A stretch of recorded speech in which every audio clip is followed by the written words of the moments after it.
So 10th standard social தயவுசெய்து இந்த video skip பண்ணாமல் முழுசாக பாருங்கள். அப்போ தான் என்ன சொல்ல வரேன் அப்படிங்கிறது புரியும். ஸோ கிவ் ரீசனையும் டிஸ்டிங்யூஸ் பிட்வீனையும் குழப்பி ஒரு 5 மார்க் கேட்பான். ஸோ அந்த 5 மார்க் அட்டன் பண்ணால் அந்த வீடியோ முழுசாக பாருங்கள். ஓகே. ஸோ எனக்கு ஃபுல்லாலாம் சென்டம்லாம் வேண்டாம் ப்ரோ, எனக்கு ஒரு 70 to 80 போதும் அப்படிங்கிறவங்க வீடியோ ஸ்கிப் பண்ணுறேங்க. இல்லை ப்ரோ எனக்கு சென்டம் போட்டாக்கணும் 95 ப்ளஸ்ஸாவது எடுக்கணும் அப்படிங்கிறவங்க வந்து வீடியோ வந்து முழுசாக பாருங்கள். ஓகே. கிவ் ரீசனில் வந்து லெசன் 1ல் வந்து ஃபஸ்ட் ஒன்று செகண்ட் ஒன்று பாருங்கள். லெசன் 2ல் செகண்ட் மட்டும் பாருங்கள். லெசன் 3ல் ஃபஸ்ட்டும் செகண்டும். ஸோ வீடியோ பார்க்குற யாருமே சப்ஸ்கிரைபும் பண்ண மாட்டேங்க, லைக்கும் பண்ண மாட்டேங்க. டிமோட்டிவேட் ஆகுது ப்ரோ. ஸோ தயவு செஞ்சு அந்த லைக்கும் சப்ஸ்கிரைபும் பண்ணிங்கன்னா கொஞ்சம் மோட்டிவேஷனாக இருக்கும். லெசன் 6ல் வந்து 7th ரோமன் லெட்டரில் ஃபஸ்ட்டு, லெசன் 7ல் வந்து 7th ரோமன் லெட்டரில் செகண்டு. அவ்வளோதான். ஸோ இதான் வந்து கிவ் ரீசன்ஸ். இதை படிச்சிங்கன்னா ஒரு கிவ் ரீசன் அட்டன் பண்ணுறலாம். அடுத்து 2 டிஸ்டிங்யூஸ் பிட்வீன் கேட்பாங்க.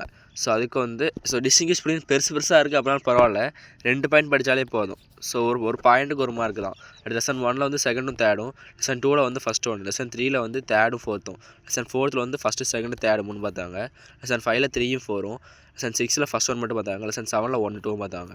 ஸோ அதுக்கு ஃபுல்லாக படிச்சிட்டிங்க அப்படின்னாலே வந்து கிவ் ரீசன்ஸ் டிஸ்டிங்யூஸ் பிட்வீன் கேட்டிருந்தா ஒன்று அட்டன் பண்ணிடலாம். அப்புறம் நம்ம இம்பார்ட்டன்ட் 5 மார்க்ஸ் போட்டாச்சு, இம்பார்ட்டன்ட் 2 மார்க்ஸும் போட்டாச்சு. வேறு இம்பார்ட்டன்ட் மேப் கூட போட்டாச்சு. ஸோ எனக்கு கொஸ்டின் பேப்பர் வரும். அடுத்து இம்பார்ட்டன்ட் 8 மார்க் வந்து வரும். 8 மார்க் செக்ஷன் சேர்த்து போடுவோம். மேப்பும் அந்த 8 மார்க் ஒன்று கேட்பான் தெரியுமா? ஸோ ஒன்று ஹிஸ்ட்ரியிலேருந்து இல்லை ஜாகிரஃபிலேருந்து கொடுத்து 6 கொடுத்து ஏதாவது ஒன்று எழுத சொல்லுவாங்களா? ஸோ அதுக்கும் போட்டுரும். சென்டம் எடுக்கிறதுக்காக வீடியோ நம்ம எல்லாமே போட்டுரும். ஓகே, அதுவும் தனியாக போட்டுரும். ஸோ ஸ்டே டேன், நம்ம சேனல் சப்ஸ்கிரைப் பண்ணிட்டு ரெடியாக இருங்க.